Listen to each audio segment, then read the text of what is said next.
నమస్తే అండి. నా పేరు డాక్టర్ గ్రీష్మ. నేను 49 హాస్పిటల్ సికింద్రాబాద్లో ఫర్టిలిటీ కన్సల్టెంట్ లాగా పనిచేస్తున్నాను.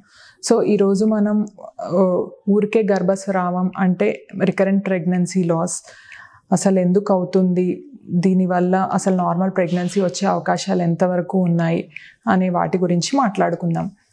ఇప్పుడు మనకిచ్చిన ఎవిడెన్స్ ప్రకారము రికరెంట్ ప్రెగ్నెన్సీ లాస్, ఊరికే గర్భస్రావం అవ్వడం అనేది ఏంటి అంటే, ఇప్పుడు 2 or more ప్రెగ్నెన్సీస్, ఇప్పుడు ముందు 2 ప్రెగ్నెన్సీస్ ఆర్ అంతకంటే ఎక్కువ ప్రెగ్నెన్సీస్ అంటే వరుసగా అవ్వాల్సిన అవసరం లేదు, ఎప్పుడైనా దాన్ని రికరెంట్ ప్రెగ్నెన్సీ లాస్ అంటాం. సో దాంట్లో కూడా ప్రైమరీ అంటే మొదటిసారి అవ్వడం, రెండవసారి అవ్వడం, అంటే ముందుగాల అంటే ఫస్ట్ అసలు ఏ ప్రెగ్నెన్సీ కూడా మనకి 24 వారాలు 6 నెలల కంటే మించలేదు అంటే దాన్ని ప్రైమరీ ఇది రికరెంట్ ప్రెగ్నెన్సీ లాస్ అంటాం. సెకండరీ అంటే ముందు ఆల్రెడీ వయబుల్ అంటే ప్రెగ్నెన్సీస్ అయ్యాయి, బాగానే ఉంది, తర్వాత ముందు ప్రెగ్నెన్సీ అనేది ఆల్రెడీ క్రాస్ అయింది, మనకి 6-7 months క్రాస్ అయింది అంటే దాన్ని సెకండరీ ఆర్పి అంటే రికరెంట్ ప్రెగ్నెన్సీ లాస్ అనేది అంటాం. అసలు ప్రెగ్నెన్సీ లాస్ కానీ అబార్షన్ కానీ ఏంటి అంటే మనకి ఇచ్చిన డెఫినేషన్ ప్రకారం, గైడ్ లైన్స్ ప్రకారం యూజువల్గా ఏదైనా pregnancy less than 20 or 24 weeks కూడా మించలేదు, అంతకంటే ముందుగానే మనకు ఊరికే అబార్షన్ అయిపోతుంది అంటే దాన్ని అబార్షన్ అంటాం. లేకపోతే అసలు మనకి ఎన్ని మంత్సో తెలియదు అంటే, ఇప్పుడు అబార్షన్ అయిన పిండం weight less than 500 grams or 400 grams అట్లా ఉంది అంటే దాన్ని అబార్షన్ అని అంటాం.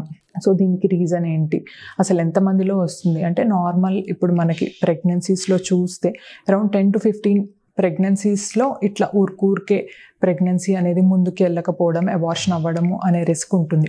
సో దీనికి మెజారిటీ ఆఫ్ ద రీజన్ అంటే మోర్ దాన్ 60%, 70% టైమ్స్ దేనివల్ల అంటే, ఇప్పుడు మనకు ఫామ్ అయిన పిండంలో ఏమన్నా జన్యుపరమైన లోపాలు ఉన్నాయనుకోండి, జెనెటిక్ కాజెస్ అని అంటాం. సో దీనివల్ల ఏంటి అంటే, ముందే మనకి నేచర్ సో ఆ పిండం అనేది అంటే అది మంచిగా లేదు కాబట్టి దానంతట అదే అబార్షన్ అనేది అవుతుంది, అంటే నేచరే అలా చేస్తుంది. సో అదొక రీజన్ అయి ఉండొచ్చు. ఇంకొక రీజన్ ఏంటి అంటే, ఏమన్నా హార్మోన్ ప్రాబ్లమ్స్ అనేది ఉంటే దానివల్ల అయి ఉండొచ్చు. ఇట్లాంటివి థైరాయిడ్ అనేది కంట్రోల్లో లేకపోవడం, ప్రొలాక్టిన్ అనేది లేకపోవడం, లేకపోతే వేరే స్మోకింగ్, ఆల్కహాల్ ఇట్లాంటి రిస్క్ ఫ్యాక్టర్స్ ఏమన్నా ఉంటే, ఇంకా ఒబెసిటీ అంటే బాగా లావుగా ఉండి. సో యూజువల్గా మనం ప్రెగ్నెన్సీ ప్లాన్ చేసేటప్పుడు బాడీ మాస్ ఇండెక్స్ అనేది చూస్తామండి. సో అంటే అది వెయిట్, దాని హైట్ ప్రకారం అది ఎంత ఉండాలి అంటే యూజువల్గా below 25, around 19 to 25 range maintain చేయాలి. సో యూజువల్గా అంతకంటే ఎక్కువ ఉంటే కూడా మనకి ఊరికే గర్భస్రావం అయ్యే అవకాశాలు ఉంటాయి. సో ప్రెగ్నెన్సీ ప్లాన్ చేసే ముందు బాడీ మాస్ ఇండెక్స్ అనేది లెస్ దాన్ 25 ఉండేటట్టు చూసుకుంటే మనకి ఇంకా బాగుంటుంది, ప్రెగ్నెన్సీ ప్రోగ్రెస్ అయ్యే అవకాశాలు ఎక్కువగా ఉంటాయి. సో అదొకటి.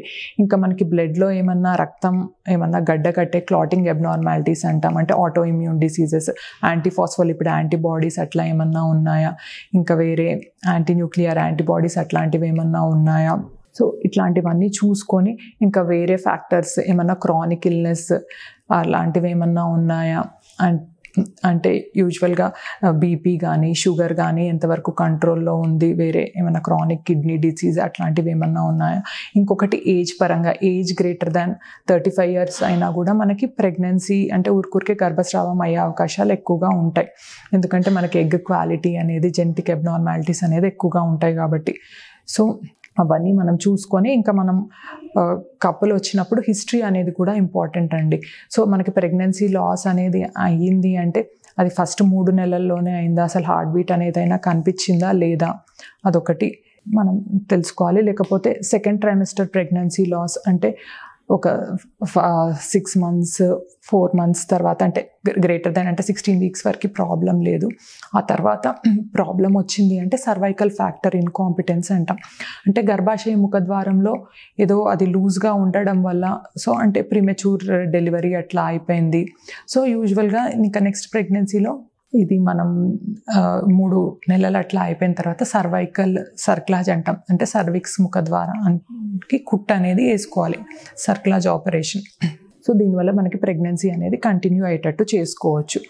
సో ఇంకొంతమందిలో అన్ఎక్స్ప్లెయిన్డ్ అని అంటాం, అంటే అన్నీ బాగుంటాయి, సో అంటే రిస్క్ ఫ్యాక్టర్స్ అనేవి ఏమీ ఉండవు, అంటే చూస్తే మనకి అన్ని థైరాయిడ్, వేరేవి హార్మోన్ పరంగా ఏమి ఇబ్బంది ఉండదు, ఇప్పుడు జెనెటిక్ పరంగా కపుల్ క్యారియోటైపింగ్ చేస్తే వేరే ఏమి ప్రాబ్లం ఉండదు, జీన్స్ అనేవన్నీ కూడా బాగానే ఉంటాయి.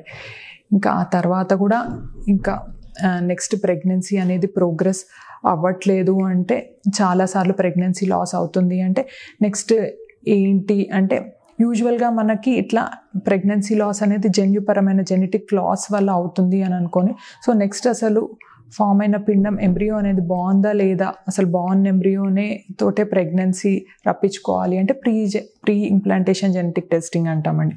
సో ఐవీఎఫ్ చేయించుకొని ఆ తర్వాత ఫామ్ అయిన ఎంబ్రియో బాగుందా లేదా అనేది చూసుకొని బాగున్న ఎంబ్రియో తోటే మనం ప్రెగ్నెన్సీ ప్లాన్ చేసుకోవడానికి ట్రై చేస్తాం. సో ఈ రకంగా మనం ఒక్కొక్క ఫ్యాక్టర్ అనేది చూసుకొని ఏదైతే అబ్నార్మాలిటీ ఉందో వాటిని ఒక్కొక్కటి కరెక్ట్ చేసుకొని ఇంకా వేరే నెక్స్ట్ ప్రెగ్నెన్సీ డెవలప్ అవ్వడానికి ఇంజెక్షన్స్, ఇంకా వేరే రకమైన ట్యాబ్లెట్స్ అవి పెట్టుకొని ముందుకెళ్ళాలి. సో ఇంకా కొంతమందికి ఉండే డౌట్ ఏంటి అంటే, ఫస్ట్ ప్రెగ్నెన్సీ ఇది అట్లా అయితే నెక్స్ట్ ప్రెగ్నెన్సీ యూజువల్గా రిపీట్ అయ్యేది అరౌండ్ 10 to 15% ఉందండి. ఒకవేళ 2 ప్రెగ్నెన్సీ లాసెస్ ఉంటే మనకి నెక్స్ట్ వచ్చే అవకాశం ఎంత ఉంటుంది అంటే అరౌండ్ 20-25% ఉంటుంది. 3 ప్రెగ్నెన్సీస్ ఉన్నాయి, అరౌండ్ 25 to 28% అట్లా ఉంటుంది నెక్స్ట్ వచ్చే అవకాశం. సో ఇవన్నీ చూసుకొని ఇంకా కొన్నిసార్లు ఏంటి అంటే ఎంపిరికల్ ట్రీట్మెంట్ అంటాం. అంటే ఏమన్నా ల్యూటియల్ ఫేజ్ డిఫెక్ట్స్ అట్లా అవి మనం గుర్తించలేని సమస్యలు ఏమన్నా ఉన్నా మనం ఎంపిరికల్గా మందులు పెట్టేస్తాం, ప్రొజెస్ట్రాన్ సప్లిమెంట్స్ కానీ ఇవి పెట్టేస్తే ప్రెగ్నెన్సీ చాలా వరకు ముందుకు కంటిన్యూ అయ్యేటట్టు చేయొచ్చండి. Thank you.